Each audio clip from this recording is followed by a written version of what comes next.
So, again, good afternoon. My name is Lana Hutchinson, and So I do am the you Deputy want me to Director check with Dr. Devaney and of have him Certification.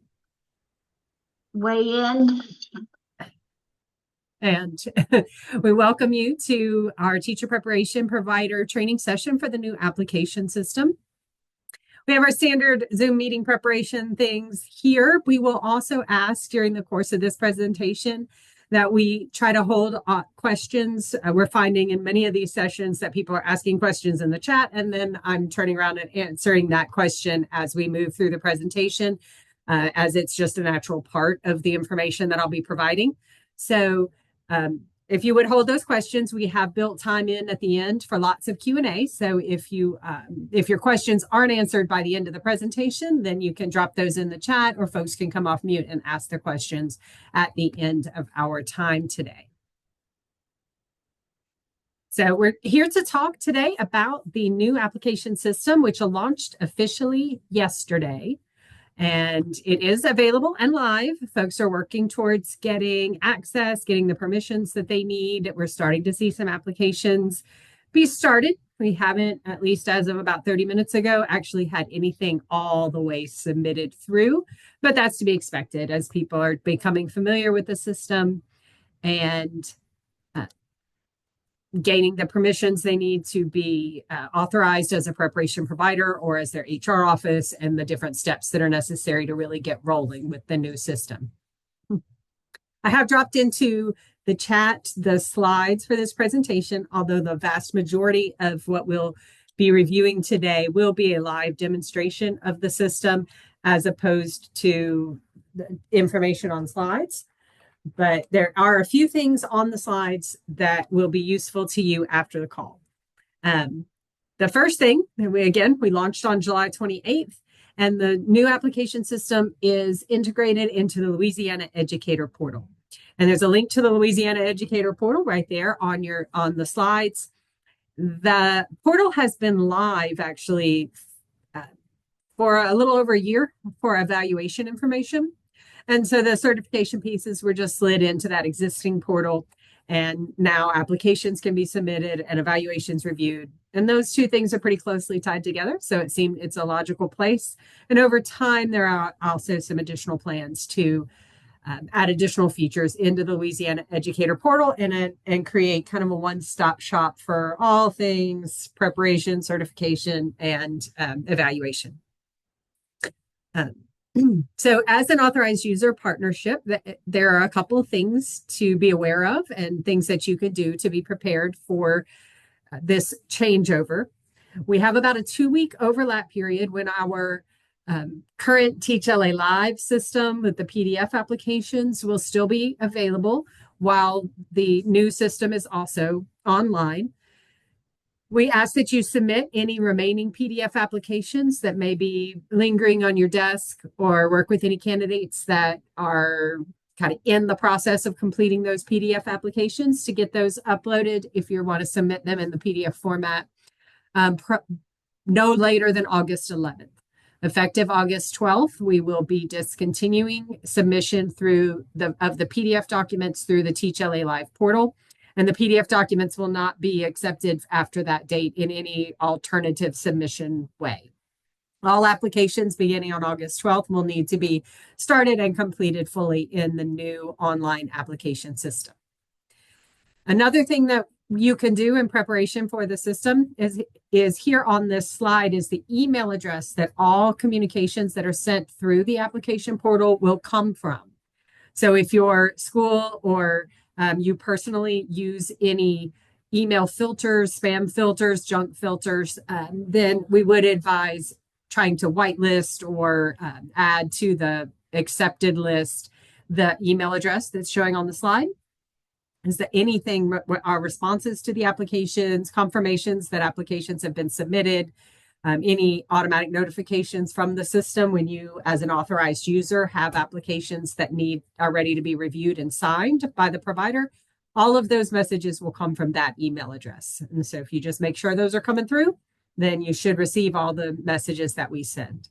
We have worked to have the subject lines of those emails also be pretty self-explanatory, so you can easily identify them with the application type, the applicant's name, the specification in the email that it is an LDOE application message, so you can identify what your our messages from any others that might have kind of similar. A lot of state automated systems that send emails use an email address similar to that, but we've tried to identify ours by the subject line.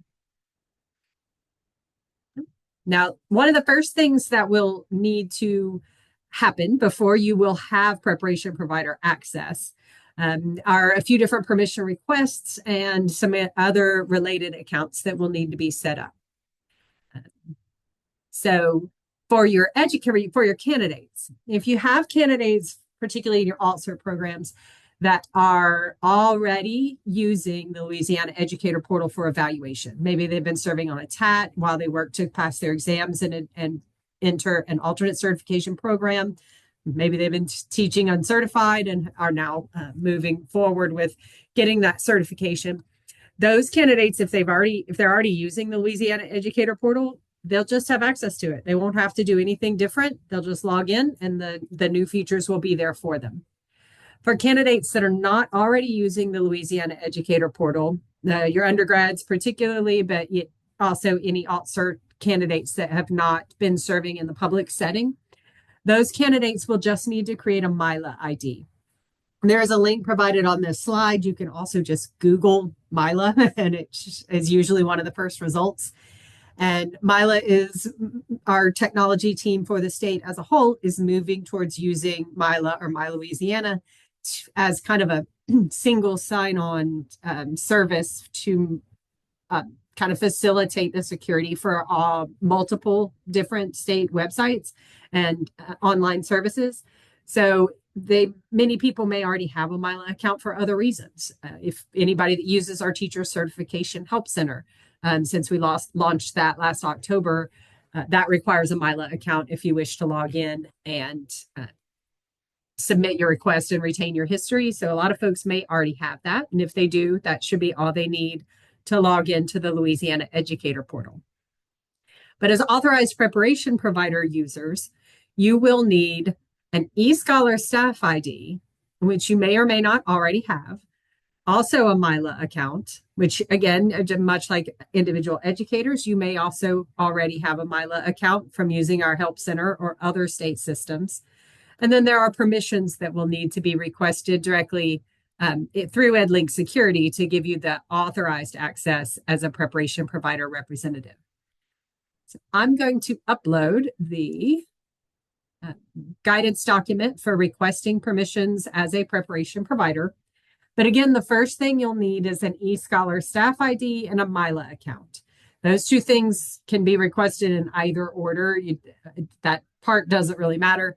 But if you try to request an eScholar staff ID and you don't have a MILA account, it will probably prompt you to create the MILA account first.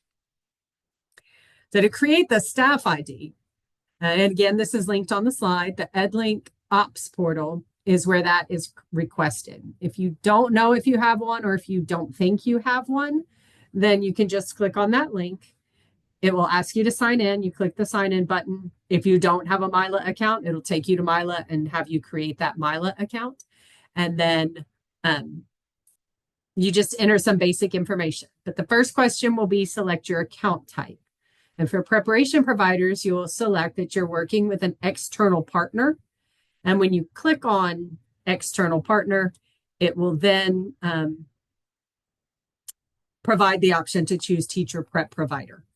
So once you select that, you will enter a little bit more identifying information and then save and submit that request. eScholar staff IDs are issued fairly quickly, but it's not instantaneous. So if you do need to request a staff ID, it may take a little bit of time before that's issued. Hopefully a day or two. Right here at the beginning, it may take an extra day or so, depending on the volume. We will have a lot of people requesting staff IDs right now. And we actually just learned middle of the day yesterday that eScholar is switching from the 24-25 school year to the 25-26 school year. And apparently that involves some migrating of data and re-uploading people that already had IDs. And so they're also in the middle of that transition, which may slow issuing new staff IDs for a day or two. But once those are requested and the Mila account exists, the staff ID exists, the permission request has been made directly in the EdLink security, following the instructions I dropped in the chat, then you would be an authorized preparation provider contact to sign on behalf of the program on any of the applications that are related to providers. And so now I'm going to stop my share of the slide and reshare my screen to move to the live demonstration portion. Okay. So first and foremost, the caveat, when I'm doing this demonstration, and this is our test environment. This is fake data. I am not working with anybody's real certificate. If you see anything that happens to be a candidate of your program or somebody that was a former candidate and you know their certificate information that's being displayed here is not accurate, don't worry about that. This is all just a play space for us to test the functionality of the system. So some of the information, if you see anything you recognize, may be not fully aligned with what's actual. And if I process anything or approve anything, I'm not doing anything that's affecting anybody's real certificate. This is all just our test environment for demonstration purposes. So I'm logged in here right now through the magic of technology as an educator on their educator profile. This is where your educators will land, the candidates will land when they first log into the system. And I am going to go ahead and drop into the chat now the applicant guide that you can share with your candidates. This is also linked on teachlouisiana.net and on the homepage of the Louisiana Educator Portal, so they can also download it for themselves from either of those sources. We're also working with the communications team to have it posted on the main LDOE website, so it will be available for download from lots of different places, but you are certainly also welcome to provide it to them if you'd like. Now, the very, very first thing that an educator will need to do after they've created their Mila account and logged in, they may have to, particularly for your undergrads, if they've never been employed in a school system, they've never otherwise had an account, they may have to enter their social security number and have it verified. So when this person has already verified their social, but it will, rather than saying SSN and then having that number hidden, it would say enter SSN, and they would have to enter that, upload a copy of their social security number, social security card, and submit that to our office. If you have any candidates that approach you saying they don't have Start New certification application available to them in the upper right-hand corner or on the left-hand side, that's the most likely cause, is that they have not verified their social security number.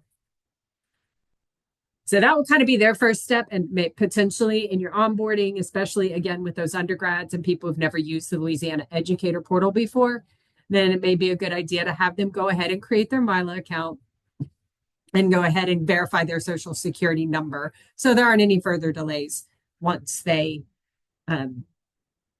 are ready to actually apply for those pre-service certificates and move forward through the program. So now I'm going to sign out real quick from the educator.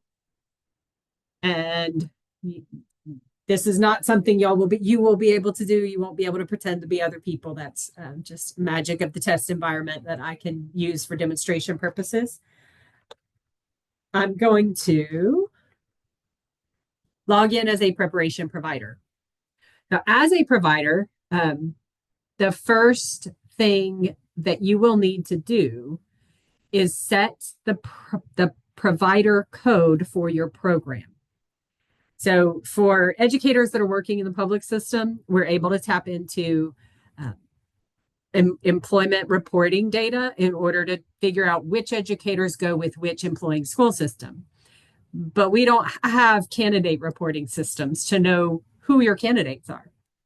And so in order to tie your candidates to your program so that they can send applications to you and you can send applications to them, the first thing you'll do is set a provider code.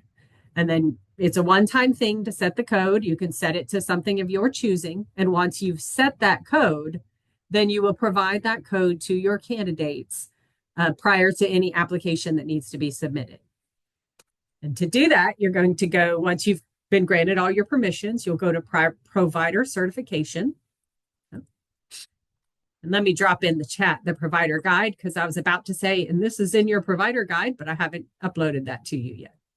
So I'll drop in the chat the program provider guide, and these instructions are in there. And again, the provider guide, just like the applicant guide, is linked in all those places on Teach Louisiana, on the Louisiana Educator Portal homepage. So if you're not able to take it from the chat, you can pull it from many other places. So once your permissions have been granted, you'll have this program provider certification on your Louisiana Educator Portal top menu bar. And when you select that, on the left-hand side, you have the option to set your provider code. And so you choose provider code.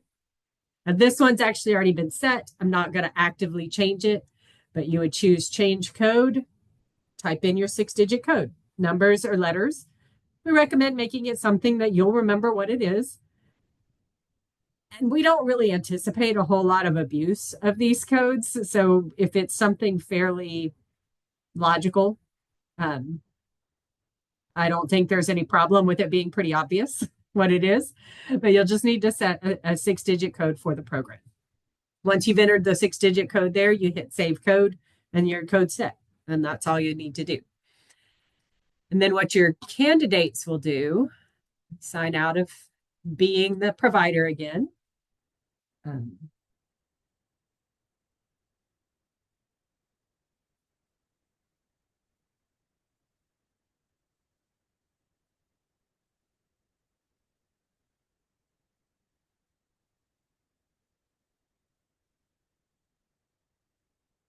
I had that name wrong.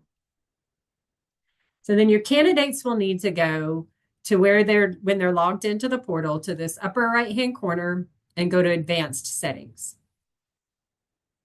And then they're going to choose advanced provider. And this person's already connected to somebody. Let me deactivate.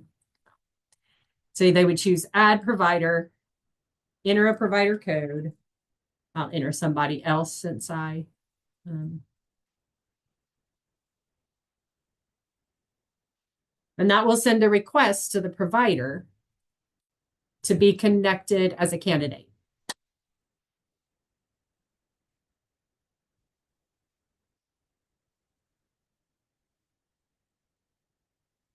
And then the provider, since I sent that request to iTeach instead of Holy Cross,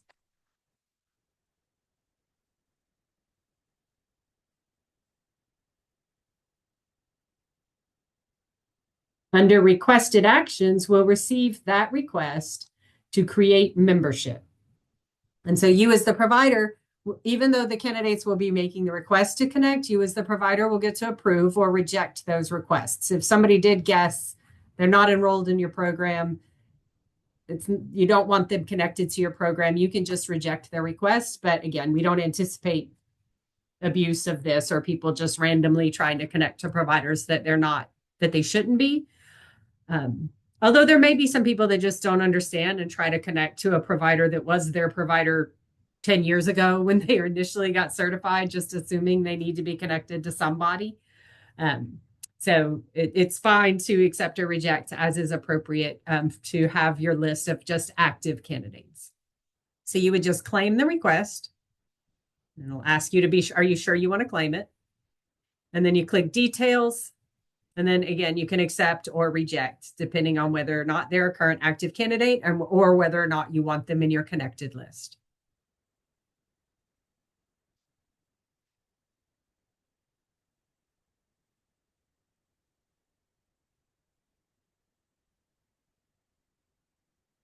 I'm going to go back to being the educator and we will look at a couple of features about how the applicants will get applications and submit those. So when working as an applicant, if I go to start new certification application, one of two things will happen.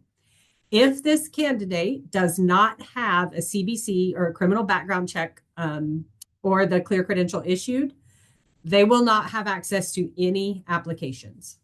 They will only have this one item in their applications list when they try to start an application that lets them know a fingerprint clearance is required before they can proceed with any certification.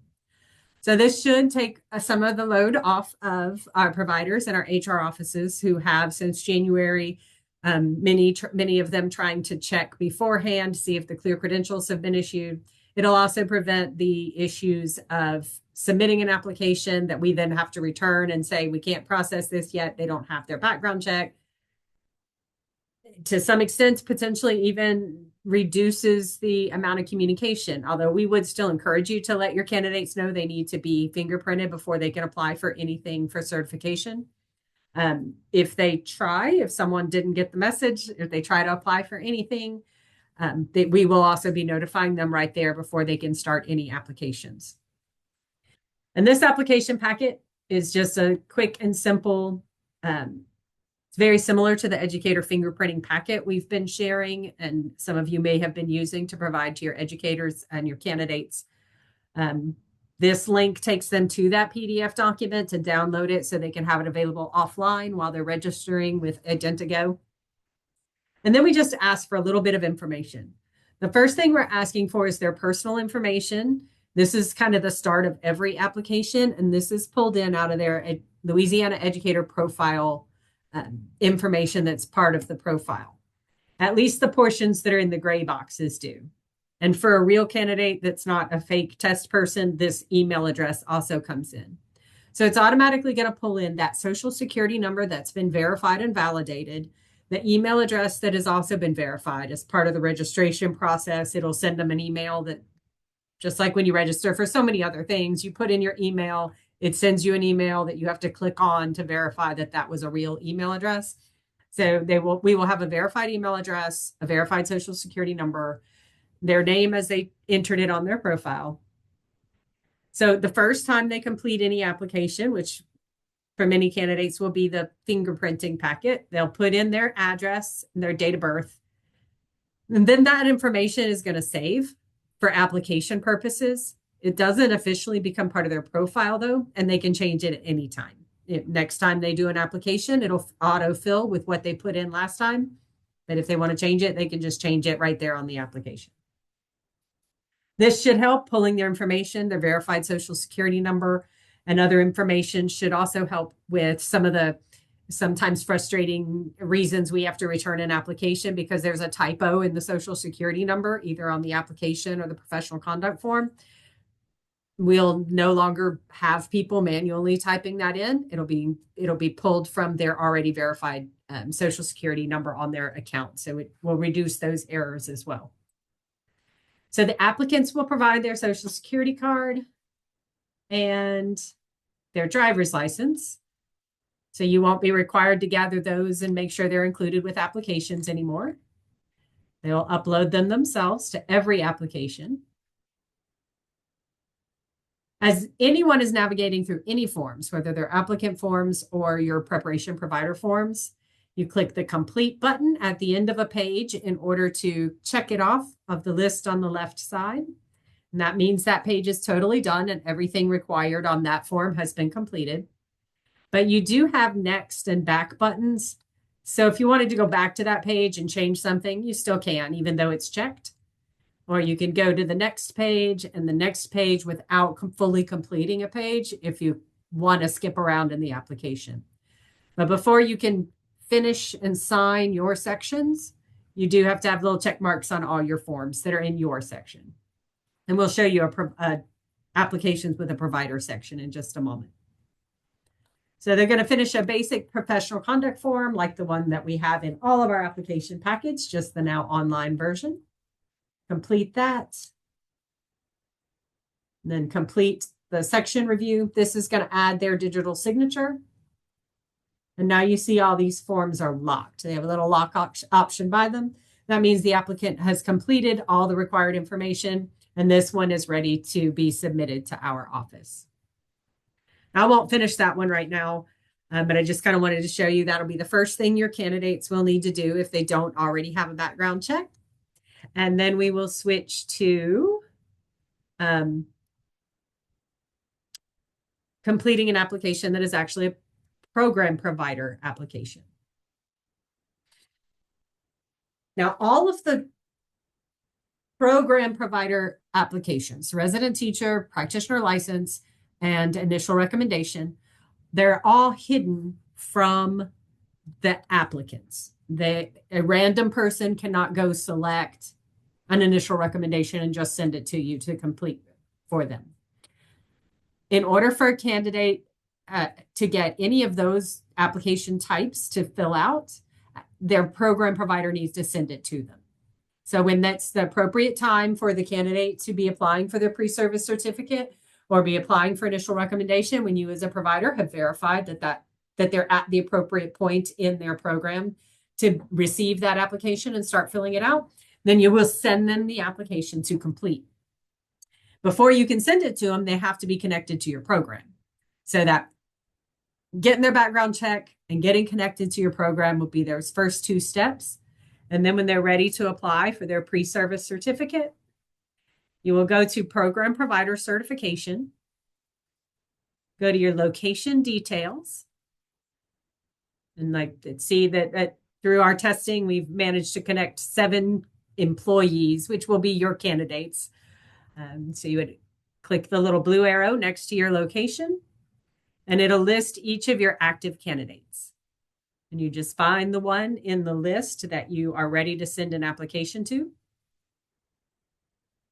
Click that arrow and click Send Start Application Request.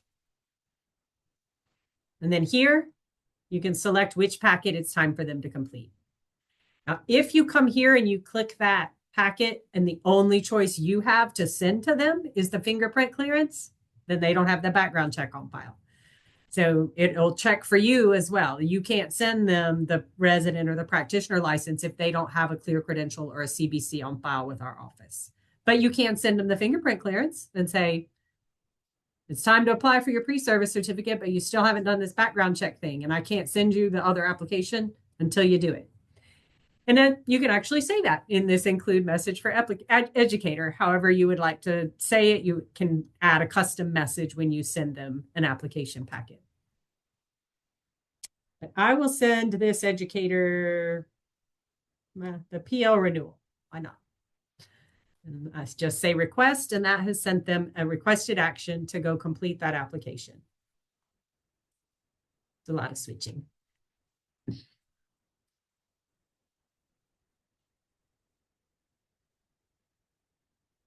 And then your candidate will they should receive an email letting them know they have a requested action. And then they will go to requested actions, and there's the start application request from their program provider. And they would just click details and accept, and it jumps them right into the application. And they're ready to start filling out their part of the application. So they'll go through and fill out, again, that personal information that's at the start of every application, including providing their IDs.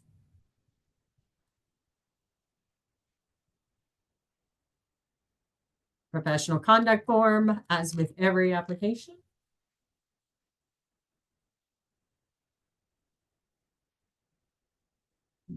Select their provider, their program area, whether or not whether their GPA is above or below 2.2. And then they will need to know, for the purposes of the practitioner and the resident teacher license, where they're serving the residency. So either in a traditional school setting, public, non-public, charter, or in an early learning center. The early learning centers are much, much less common. Most of your candidates will choose yes, but because policy allows the early learning center, and we do see it every once in a while, we had to provide an option for this to be routed to an early childhood center instead of being routed to a traditional or non-public HR office. So most candidates will select yes on the first question, no on the second question.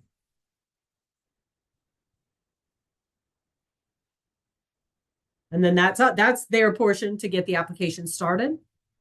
They will fill out, make sure all their forms are completed, hit complete, which adds their digital signature. And then they're going to choose their program provider and their HR office that will complete intent to employ stuff. Similar with the initial recommendation, it'll have the program provider and the HR office to verify the residency, the mentoring. The resident certificate, we now have like an intent to host for the resident certificate. So a lot of the practitioner or the program provider applications will prompt them to select both their provider and their HR district or non-publics. For the program provider, they should only have one choice, whoever they're connected to. And that should be your program, and it should already be filled in with the one program they're attached to. You may occasionally have people who've changed programs where the previous program hasn't deactivated them yet. So they've got two choices, but they're not going to have a bunch of choices. With the HR district, there are a bunch of choices. All of our 60 parishes, as well as a bunch of non-publics and charters and independent schools.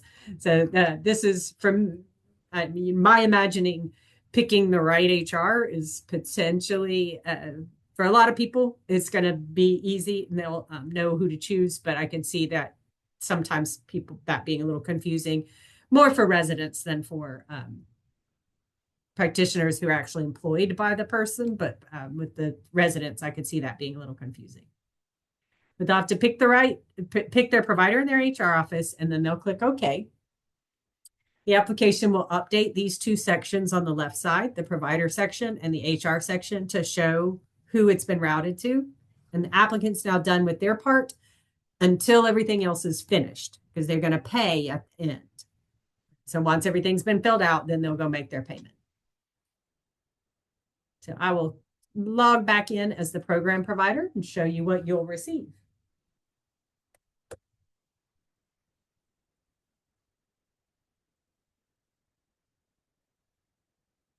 So in program provider, when you click on program provider certification, that view defaults to your active applications.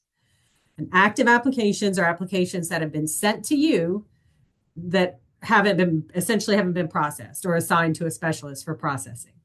So they may be kind of anywhere in the process, from the point where the applicant finishes their section and chooses your program to send it to for further verification, all the way through it's actually been submitted and is waiting in our kind of unassigned, waiting its turn to be processed. So you will be able to just eyeball some of that. Like this one has been submitted. So that one's been submitted to the certification office, but hasn't been assigned to a specialist for processing. So that one's like pretty much done.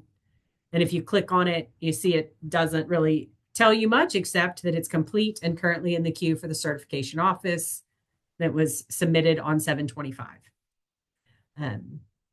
But these other two applications, those just say started. If I click on this one, that's the one I just started. And you can see these little locks here on the summary. These 4 forms, which are the applicant forms, have been completed. But these program provider forms and these HR forms have not been completed. And it hasn't been checked out, obviously, because it's not done. This other one, on the other hand, has locks on all the applicant forms and the provider forms, but is still waiting on HR. So you can kind of high-level preview and see where it is.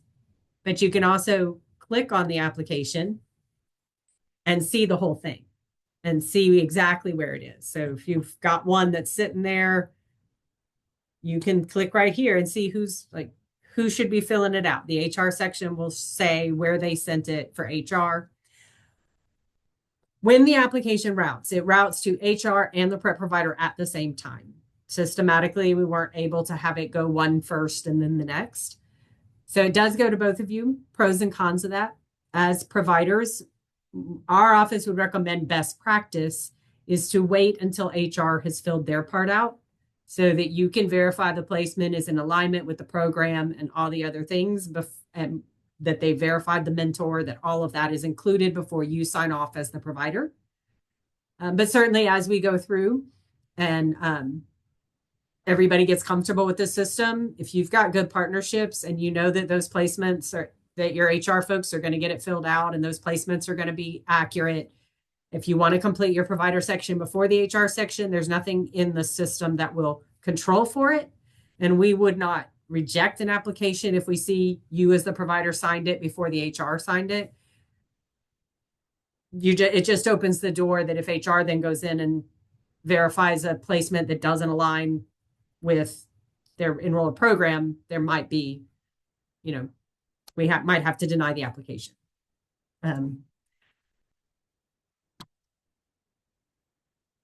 But so I've demonstrated a little here that these applications are in different states, and only one of them actually needs any action from me as the provider. So we also added up here this option to change your action required filter. Right now it's not set. So it's showing me every application that's been sent to my program that is still active. But if I change the action required setting to true, you see I have 3 applications on the screen right now. If I change that to true, there's only 1 application on the screen. And that's the 1 application that I still need to complete as the program provider. The other 2 are waiting for the applicant or the HR office to finish what they need to do. I can also change action required to false. And then that'll give you the applications where you've done your part, but it's waiting on somebody else. So if you want to follow up on that, follow up with the applicant and say, hey, everybody signed it, but you still have to go pay for it. Or follow up with the HR office and say, we're waiting on you to finish your HR intent to employ or your intent to host so that we can finish this application. You should be able to filter those out using the action required settings to kind of stay on top of them and identify the ones you need to work on. But I'll go back to this one that does still have the program provider forms to fill out. And I'm going to click the little arrow right at the top of the summary, which will jump me into the application. From here, you can see everything that the applicant filled out and everything that they attached. You can click through each of the individual pages and review what they entered. You can't change what they entered. So if they have done something wrong, if they have picked the wrong program area, it's a good opportunity as the program provider to contact them and say, hey, you said you're enrolled in middle school social studies 4 to 8. We have you enrolled in science. We need to figure out and get that correct so that everybody is on the same page. And right here on the personal information, you will have their good, accurate, verified email address. I'm sure you all have your methods of contacting your candidates of your own, but you also have a good verified email address right there to just copy that, paste it into an email and say, there's an error on your application. We need to figure out where the misunderstanding is. What area are you actually enrolled in? That's probably the most likely place where they'll get it wrong is just the area that they're enrolled in, but then you can get them to straighten that out. They will have to fix their section and send it back to you once you've figured out where the misunderstanding is. Then you can also then go to the HR section. And on this one, I haven't completed the HR section, but you would be able to review that when it's been completed by the HR office and see the school system, the school where they're assigned, the assigned teaching area, the mentor teacher and their credentials. All of that will be provided on the HR form. And you can review that, make sure again that that's all aligned with the same program. And you're free at that point also to work with your HR partners and say, hey, this person's enrolled in middle school social studies, but you listed on the intent to employ that they're teaching 9th grade math. That doesn't align with the program. And again, let's work it out and make sure this is an appropriate placement before moving forward with the applications. And then you'll complete your provider section. So in this case, since it's a PL, we'll indicate what type of program they're enrolled in. One of the neat things we've been able to do with this system that we can't do with a PDF is we're pulling from the certification database any certificates they already hold. So right there within the application, as you're completing it, if you're completing an initial PL application and there's already a PL here, that may be a flag for you. Wait a minute, they never told me they were in a program 3 years ago that they never completed. And now you know you need a withdrawal letter and there's other steps you need to do. And we're bringing that right in here. So it will help you and the candidates hopefully, better understand if they've previously been enrolled anywhere. If you see something like an OS or a certificate that means they shouldn't even be enrolled in the program, that they didn't tell you that they held before enrolling, those can all be good flags for you as the provider. If they've previously held another PL and you check yes, then it'll ask for the withdrawal letter. If they did not, then you're good. Enter your program admission dates. I'll just pick a random date. Their certification area. Upload your plan of study.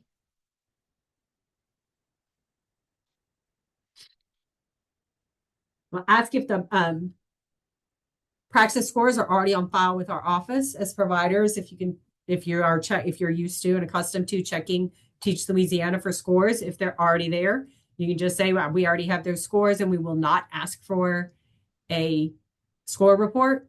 But if you say no, then it provides a place to upload the score report. If you prefer to just always upload the score report, just always say no, even if they're technically on file with us. We're not going to reject the application because you said no, they're not on file and gave us a score report. Educational qualifications will also show you the degrees that we already have on file. If we already have the degree on file, we don't need the transcript again. We already have it. If this is an initial PL and we're already showing a bachelor's degree, you don't have to upload the transcripts. But if we're not showing a bachelor's degree, we do need those transcripts because that's required to be enrolled in a practitioner program. So then it asks, are all degrees, including the undergraduate degree, appearing? If you say yes, it doesn't ask for transcripts. If you say no, it provides a place to upload transcripts. One place. There we go. Verify their GPA. And if it is below 2.2, you would check that box that they've been conditionally admitted. Otherwise, no. Enter their employing school system placement, which again, you can get from the HR form there if HR has already completed it, or from your notes, your knowledge, your records. You can also see it right there. And then you will enter your initials and complete the provider form. Then when you click this complete button on the section review, then that's going to enter your digital signature. The every section review on every application packet also has just this other upload box.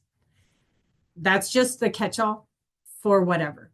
There are occasionally those oddball scenarios where we'll say, in this particular case, we're going to need this extra piece of documentation. And if that ever happens, or there's something you just think we need, in addition to the standard documents we'd request with that application type, you always have this on your last right before you sign where you can upload anything in PDF or JPEG format. So if we've said, it looks like this person's undergrad is a degree in education and we need confirmation from their undergrad program that that's not a teacher prep program that leads to licensure, this might be something that you would include here. It's not common. It'd be very uncommon that you need to add something, but there is also a catch-all place. I've gotten that question a lot. Like, well, what if we need to add something that you didn't ask for on the application? That's why we added that catch-all. So then you'd complete your section. When you're done with your section and it's added your signature, you go to Program Provider Certification. If I set my action required to true, now there's nothing else I need to do. And once everybody has signed the application, everybody involved, the HR, provider, applicant, the applicant is notified that their package is ready to check out. They'll get that notification as soon as everyone is signed, and then they'll get an email every single day until they go pay. We're hopeful that that will be enough prompting. We're hopeful that everyone will be excited enough to get their certificate and move forward, that most people will just go pay when they get the first notice. But we will badger them a little bit. And you are also going to have that in your active applications so that you can keep an eye on it as well. And if you see somebody is missing the messages and not completing the process by going and paying the processing fee, then you would also be able to follow up with them. We like that the system put the processing fee at the end because it prevents people from making unnecessary payments. It also will calculate the payment due and not let them pay too much or too little. And it also means you're not going to have to go hunting down receipts and reach out to them a bunch of times to get them to send a copy of the receipt. Because the system, they will check out directly in the application. It will automatically attach the receipt for them. Nobody has to save a copy or anything else. It's just going to put it all in there automatically. But the downside is that the applicant does have to return to the application at the end to do that part. So once they've submitted the application, everybody that signed the application, once we process it, will get the response. So the HR office, the applicant, and the program provider will all get the notice, the certificate's been issued, here's why it wasn't issued, whatever our response is. And once it's been processed, then all your applications will move to submitted applications. And over time, your submitted applications will get to be a really long list of everything you've ever signed in the LEC certification application portal. So you can use this at any time to go back and look at old applications, see what you submitted, see what our response was. You can use these little funnel looking things right next to each of these column headings to filter. So if I want to find a particular application where the name contains John's, I can filter that out and it'll bring up just those where the name contains that, whatever I entered. So you'll have a big long list of everything you've ever done. You can also filter by date. So if you're just looking at applications I submitted this month or this year, or applications that were processed within a particular time period, once that gets pretty long, those tools will become more useful. You can see here, like this case was processed, this case was opened, this case was processed. And so if I just click those little blue arrows through once it's been processed, I can see the whole application. And under messaging, you can also see the response that we sent to the application. So even if you don't get the email, you should get the email, but if you don't or you overlook it, you'll still be able to go to your submitted applications, find that application and check messaging. And then that's where our response will be. If there's any attachments, you just click where it says show hide attachments, and those attached files will be there, like the formal feedback letter and that sort of stuff. You also have the application review option, both within the application while it's in progress, after it's been submitted, and forever, anytime you're viewing it. There's an option to choose application review, which is the whole application, not broken into sections. So you don't have to like expand each one of those sections we saw in the active application. You can view all the information here. And there's an export as PDF in the upper right-hand corner. That export as PDF will roll up one file that has all the documents from the application and all the attachments. So all the attachments the applicant provided, all the attachments you provide as the provider, and all the information that the HR uploaded, so the mentor's credentials, everything all rolled up into a single PDF file. If you prefer, as the provider, to save applications that you've signed and submitted separately in your own file organization, the export to PDF will give you a single file with all the supporting documents included. See, just a couple other quick things before I open it up for questions. That's how you're going to move the applications through the system. Under your location details, where you have your list of candidates, you also then, if you select a candidate, have the option to deactivate them. So they've made it through the program, graduated, got their certificate. You want to keep your list clean and just active, currently active people, you can deactivate them. If you deactivate them, they move to program alumni. So you'll always have that kind of maintained list of people that ever were part of the program, starting when you start adding them in LEC. And you could at any time, if you needed to, let's say they withdrew, but then they come back. You could come back in and find them in your program alumni and reactivate them. And that'll put them back on your active candidates list. So now she's here again. So you can kind of manage who is listed in your candidates, who you see on your lists of active under location, your alumni, and those will be anybody that's on your active list are the people you can send those program related applications to. All right. So I will open it up for questions. I haven't seen any come in the chat. Y'all are welcome to come off of mute. We have several minutes left to ask and answer as much as you're curious about today.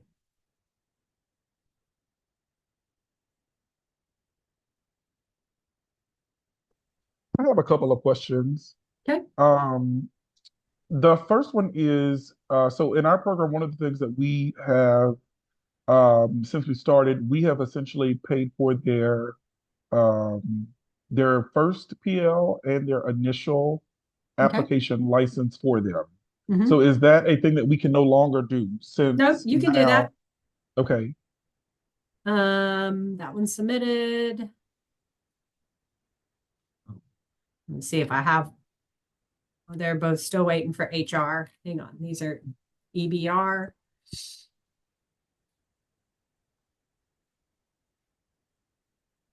I'll show you how. I just have to get one all the way. Oh, all good. All good. Practitioner license. So HR will need to fill out their part to get this one ready to submit.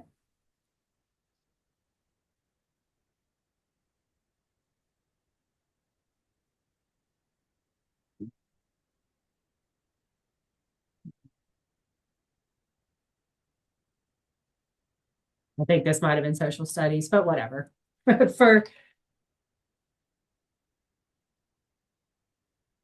testing purposes, it doesn't really matter. They'll enter the mentor, upload the mentor's credential or verification of the waiver.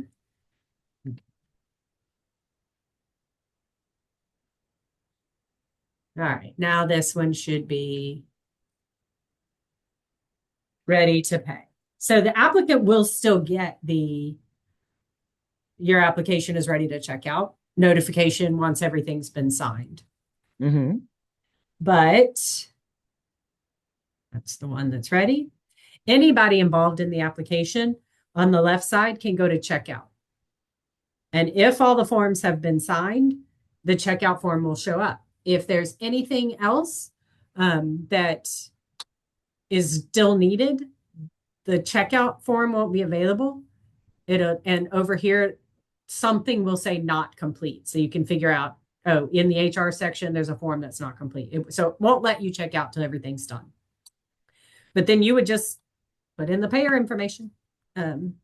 First name, last name. You hit confirm order, it'll ask for the credit card information, and that'll put the receipt on there.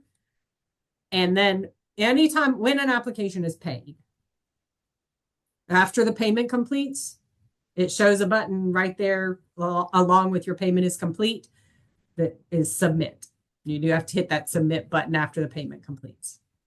There is an option to use prepaid checkout forms. We know, especially in this early transition period, there will be people that want to use receipts. They may be paid in our current system, and then they didn't use it for their application for whatever reason. They were kicked back because they don't have a CBC or whatever. There is an option to do it. I'll be totally transparent. It's a little clunky to try to use a prepaid form and bypass the automatic payment, because ultimately the system is designed to require payment as part of the natural flow. And working around that and forcing it to bypass the payment requirement is a little awkward, but it is possible. Hopefully after the first few weeks, most people will have submitted their already paid receipts and start paying directly in the system. Thank you so much. You're welcome. The last question I have is, if there are several of us, I know most of us, there are multiple people who work in certification program. So my partner is Emily. Mhm. So if we, because she's North Louisiana and I'm South, but we oftentimes help each other in Mhm. that process, will we have to have different codes, or do we make the same code? Like, how does that work? There will just be like the program will just have one code, and you Okay. will each have your logins, and you will each see everything that's been sent to Okay. the program. I know some Perfect. programs divide it like some of our programs, I know this person does the practitioner license application and this one does the initial rec. Or so you can determine between yourselves how you want to split them up. Or whether it's just first come, first serve, get in there and process what you can. So we Perfect. do have That a makes me couple in super the happy. chat. It's going to be good. Yeah, I Thank you. think so. We're excited. We do have a couple questions in the chat. One is where do we call email with login problems? Those questions should be submitted through the Teacher Certification Help Center to begin with. Understand that we, unlike our current system, because the Teach LA Live system, we have full, like basically full control over access to that system. We do not have full control over access to this system, and there's multiple layers of state security involved to get access to this system and the permissions involved. So start with the Teacher Certification Help Center. Tell us what your problem is, and we'll try to point you in the right direction. But because of those multiple layers, if the problem's with the staff ID, we would send you to somewhere different than if the problem's with Mila, which would be something different than if your problem's with EdLink security permissions. So we'd need to figure out what the problem is first. And then we'll likely have to send you to somebody to fix it because we don't have the access to correct any of those issues. And as far as where the recording will be located, Teach Louisiana is my guess. We do have to get those. Any videos being posted have to go through the communications team, and I am positive they may put it on the LDOE website, but we would still link to it on Teach Louisiana as well. So we'll make them available as soon as the communications team posts them. Hey Lana, it's Nikki with St. Tammany. How are Hi, you? Nikki. I'm Hi. good. How are you? I may have missed it, but as far as a receipt, once a payment is made, we offer reimbursement in our district where a receipt has to be provided. Mhm. Will the applicant be able to download a copy of that receipt, or will that be included in the entire application as a PDF file? It will be included um in the application, Okay. and you will be able. You see on this application, there's confirmation of payment.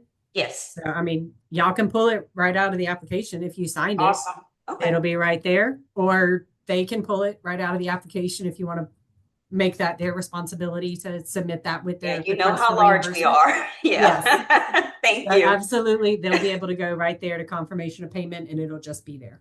Perfect. Thank you. You're welcome.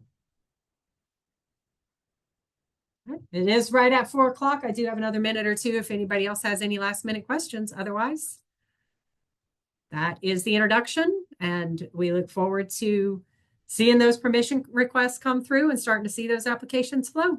We're excited to get it off the ground. Right. Thank you all for joining us today, and have a great afternoon.